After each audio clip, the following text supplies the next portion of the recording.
বাংলাদেশ বর্তমান ক্রিকেট বিশ্বের অন্যতম ক্রিকেট পরাশক্তির দেশ। বাংলাদেশ ক্রিকেটকে বিশ্ব দরবারে আজকের অবস্থানে নিয়ে আসতে হাতে গোনা যে কয়েকজন প্লেয়ারের অবদান আছে, মাহমুদুল্লাহ তাদের মধ্যে অন্যতম। ক্যারিয়ারের বেশিরভাগ সময় কেটেছে পর্দার আড়ালে।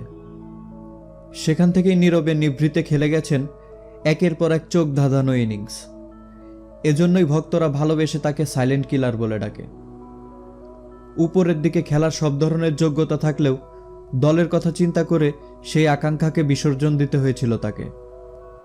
উপরের দিকে খেললে হয়তো তার নামের পাশে থাকতো আরও কিছু 3 অঙ্কের ম্যাজিক ফিগার। দেখতে দেখতে পার করে ফেলেছেন জীবনের 35টি বছর। আজ তার 36তম জন্মদিনে তার খেলা 10টি সেরা ইনিংস নিয়ে আলোচনা করব। দর্শক, স্বাগতম আপনাদের বিস্ময় বাংলার আরও একটি নতুন এপিসোডে। ভিডিওটি শুরু করার আগে অনুরোধ করব, আপনি যদি আমাদের চ্যানেলে নতুন হয়ে থাকেন তাহলে সাবস্ক্রাইব করে বেল নোটিফিকেশন অল করে দিন। আর অলরেডি করে থাকলে আপনাকে অসংখ্য ধন্যবাদ। এনজয় করুন পুরো ভিডিওটি।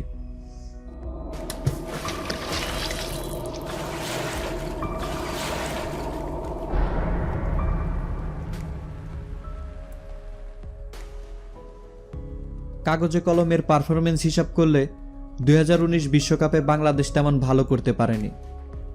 কারণ দিন শেষে সেই হিসাবের খাতায় লেখা হয় কে হেরেছে আর কে জিতেছে।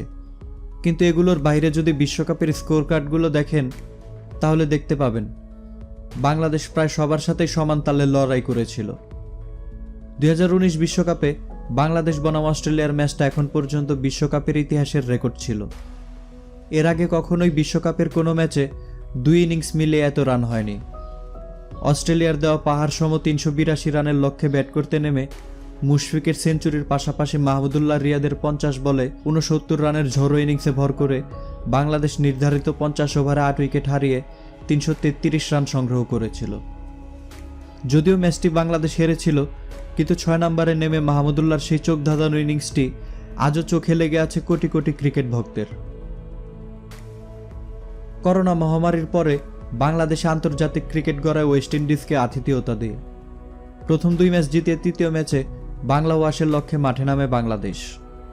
এদিন সাকিব, তামিম, মুশফিক একটা ভালো স্টার্ট দিলেও শেষের দিকে মাহমুদুল্লাহর 43 বলে অপরাজিত 64 রানের সুবাদে বাংলাদেশ 297 রানের পুঁজি পায়। পরবর্তীতে বাংলাদেশি বোলারদের তোপে মাত্র 177 রানে গুটিয়ে যায় ওয়েস্ট ইন্ডিজের ব্যাটিং লাইন আপ। 2019 বিশ্বকাপে নিজেদের প্রথম ম্যাচে শক্তিশালী দক্ষিণ আফ্রিকার বিপক্ষে মাঠে নামে বাংলাদেশ। টসে হেরে ব্যাটিং করতে নেমে সাকিব, মুশফিক একটা বড় রানের ভিত গড়ে দেন। শেষের দিকে মাহমুদুল্লাহর ঝোড়ো 33 বলে 46 রানের অপরাজিত ইনিংসের উপর ভর করে বাংলাদেশ 330 রানের বিশাল লক্ষ্য দাঁড় করায়।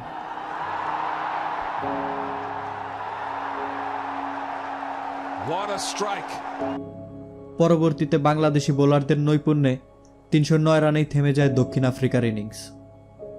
ম্যাচের নায়ক সাকিব আল হাসান হলেও মাহমুদুল্লাহর সেই ক্যামিও ইনিংসের মূল্য সেঞ্চুরির চেয়েও কম ছিল না। সাল 2018 পূর্ণাঙ্গ সিরিজ খেলতে বাংলাদেশ সফরে আসে ওয়েস্ট ইন্ডিজ। টেস্ট সিরিজের দ্বিতীয় ম্যাচে মাহমুদুল্লাহর 136 রানের উপর ভর করে সব উইকেট হারিয়ে 508 রান সংগ্রহ করে Bangladesh. He rocks back and cracks it through the offside for 4, and what a wonderful 100 for Mahmudullah. পরবর্তীতে বাংলাদেশ সেই ম্যাচটি জিতে নেয় ইনিংস ব্যবধানে।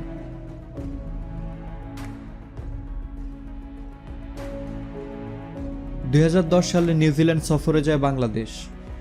সিরিজের একমাত্র টেস্টে প্রথম ইনিংসে ব্যাট করতে নেমে ক্যারিয়ারের প্রথম সেঞ্চুরি তুলে নেন মাহমুদুল্লাহ। ভেট্টরের বলে আউট হয়ে ফেরার আগে মাহমুদুল্লাহ খেলেছিলেন 115 রানের এক ঝকঝকে ইনিংস। যদিও বাংলাদেশ শেষ পর্যন্ত ম্যাচটি হেরে গিয়েছিল, তবে মাহমুদুল্লাহ সেই ইনিংস ক্রিকেট বিশ্বকে তার আগমনী বার্তা দিয়েছিল। সাল 2015 কোয়ার্টার ফাইনাল নিশ্চিত হয়ে গেছে। ইতিহাস গড়েছে বাংলাদেশ। নিয়ম রক্ষার ম্যাচে নিউজিল্যান্ডের বিপক্ষে মাঠে নামে বাংলাদেশ। এদিনও নিউজিল্যান্ডের বিপক্ষে সেঞ্চুরি করেন বাংলাদেশের সাইলেন্ট কিলার। এর আগে বিশ্বকাপে ব্যাক টু ব্যাক সেঞ্চুরি করতে পারেননি কোনো বাংলাদেশি ব্যাটসম্যান। এদিন 123 বলে 128 রানে অপরাজিত ছিলেন তিনি।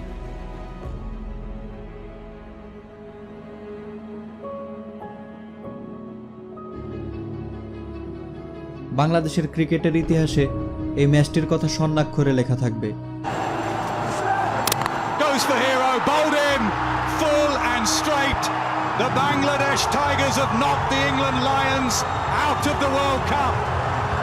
One of the greatest days in Bangladesh cricket history.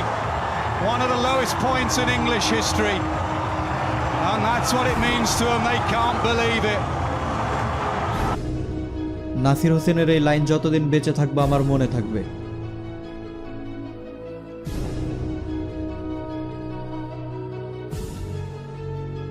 এই ম্যাচের গোড়াপত্তন করেছিলেন সাইলেন্ট কিলার। প্রথমে ব্যাট করতে নেমে 138 বলে 103 রানের ইনিংস খেলে বাংলাদেশি ব্যাটসম্যান হিসেবে বিশ্বকাপের ইতিহাসে প্রথম সেঞ্চুরিয়ান হিসেবে নিজের নাম লেখান Mahmudullah. Misfield and he'll go through for the single. Broad has his hands on his head and a single for Mahmudullah takes him through to his first 100 in one-day internationals and Bangladesh's first in World Cup history. তার সেই ইনিংসের উপর ভর করে 275 run করেছিল বাংলাদেশ। পরের ইতিহাস তো সবারই জানা।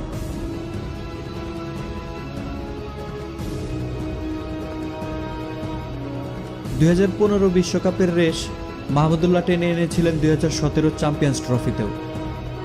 নিজেদের বাঁচা মরার লড়াইয়ে নিউজিল্যান্ডের বিপক্ষে মাঠে নামে বাংলাদেশ। 33 রানে 4 উইকেট হারিয়ে ফেলে বাংলাদেশ। এদিন হয়তো সবচেয়ে আত্মবিশ্বাসী মানুষও বাংলাদেশের পক্ষে বাজি ধরার সাহস করতে পারেনি, কারণ টপকাতে হবে বিশাল লক্ষ্য, যা করতে হলে দরকার magic.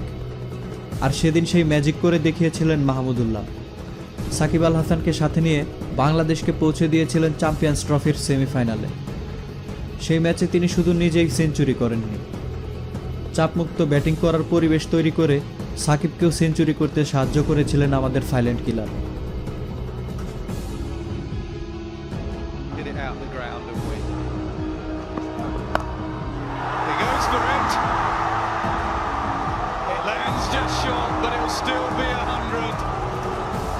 An ICC event, that's 300s in ICC events. His 100 knocked England out of the World Cup. His 100 here is going to knock New Zealand out.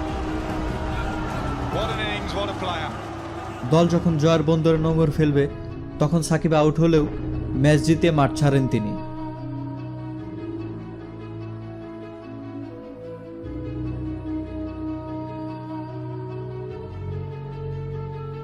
ক্যারিয়ারে এত চড়াই উতরাই গেছে যে কখনো স্থির হয়ে দাঁড়াতে পারেননি।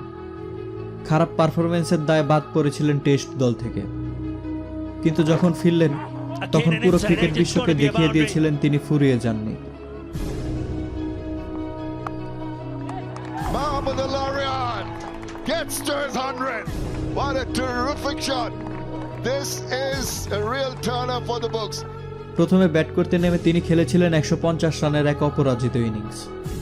শুধু নিজেই সেঞ্চুরি করে ক্ষান্ত হননি তিনি, টেল এন্ডারে বোলার তাসকিন আহমেদকেও 75 রানের ইনিংস খেলতে সহায়তা করেন। এত কিছুর পরেও বিসিবির উপর অভিমানে টেস্টের জার্সি তুলে রাখেন তিনি। ক্রিকেট ইতিহাসে মাহমুদুল্লাহ একমাত্র প্লেয়ার যার শুরু হয়েছিল 5 উইকেট নিয়ে আর শেষটা হয়েছিল 150 রানের অপরাজিত ইনিংস খেলে। ক্যারিয়ারের বেশিরভাগ সময় থেকেছেন পর্দার আড়ালে, কখনো পার্শ্বনায়ক কিংবা খলনায়ক হয়ে কাটিয়ে দিয়েছেন পুরো ক্যারিয়ার। কিন্তু সবারই একদিন মঞ্চটা একান্ত নিজের করে নিতে ইচ্ছে করে। মাহমুদুল্লাহ তার ব্যতিক্রম নন। তাই চেষ্টা করব নায়কের আসনে মাহমুদুল্লাহ রিয়াদকে দিয়ে ঐতিহাসিক চরম নাটকীয়তায় ভরপুর গোটা জাতিকে আনন্দে ভাসানো নিধাস ট্রফির ফাইনালে ওঠার লড়াইয়ে মাহমুদুল্লাহর বীরত্ব গাথা দিয়ে। ফাইনালে ওঠার জন্য শেষ ওভারে দরকার 12 রান। স্ট্রাইকে মুস্তাফিজুর রহমান, নন স্ট্রাইকে আসার সারথি মাহমুদুল্লাহ। উদানার প্রথম বল থেকে কোনো রান নিতে পারলেন না ফিস। দ্বিতীয় বলে রান আউট হয়ে ফিরলেন। পরপর দুটো বাউন্সে নো বল সিদ্ধান্ত নিয়ে বিতর্কিত আম্পায়ারিং। অধিনায়ক সাকিব আল হাসান মাঠ থেকে উঠে আসার ইশারা করলেন 2 সতীর্থ রিয়াদ এবং রুবেলকে। মাঠের সাথে উত্তাল কলম্বোর প্রেমাদাসার গ্যালারি। ক্ষণিকের জন্য সেই আগুন যুদ্ধের ময়দানে গোলা বারুদের রূপ নিল। ফিরতি খেলা যখন শুরু হলো 4 বলে তখনও দরকার ওই 12 রান। স্ট্রাইকে মাহমুদুল্লাহ। উদানার তৃতীয় ball wide out off side delivery, কভারের উপর দিয়ে 4। কমেন্ট্রি বক্স থেকে যে বলকে টেস্ট ক্রিকেটে হোয়াইট বল বললেন ব্রেটলি। এবার ক্ষণিকের জন্য স্তব্ধ প্রেমাদাসার গ্যালারি। পুরো শ্রীলঙ্কাও নয় কি? উদানার চতুর্থ বল, লো ফুল টস, ডিপ মিড উইকেটের দিকে ফ্লিক করলেন মাহমুদুল্লাহ। ডাইভ দিয়ে ইঞ্চি খানেকের ব্যবধানে রান আউট থেকে বাঁচলেন রিয়াদ। ওই বল থেকে রান আসলো 2টি। ক্ষণিকের জন্য স্বস্তির নিঃশ্বাস ফেলল বাংলাদেশ। হ্যাঁ, বাংলাদেশ। তবে হতাশ প্রেমাদাসার শ্রীলঙ্কান সমর্থকরাও, আদতে পুরো শ্রীলঙ্কাই। শেষ 2 বলে দরকার 6 রান। পঞ্চম বল করতে আলতো রান আপে বোলার উদান। মনে ঘুরপাক দিচ্ছে হাজারো প্রশ্ন। ফিরে আসবে কি আরও একটি বেঙ্গালুরু, নাকি প্রেমাদাসা এবার রচিত হবে নতুন কাব্য? মাহমুদুল্লাহ কি হবেন নায়ক, নাকি আবারও ঢাকা বেঙ্গালুরু হয়ে প্রেমাদাসায় বাংলাদেশের খলনায়ক হবেন? Here we go. Let's see. Oh my goodness! He's finished it off in grand style. What a magnificent shot. And imagine it was just a few deliveries that Shakib Al Hasan was trying to call the team off.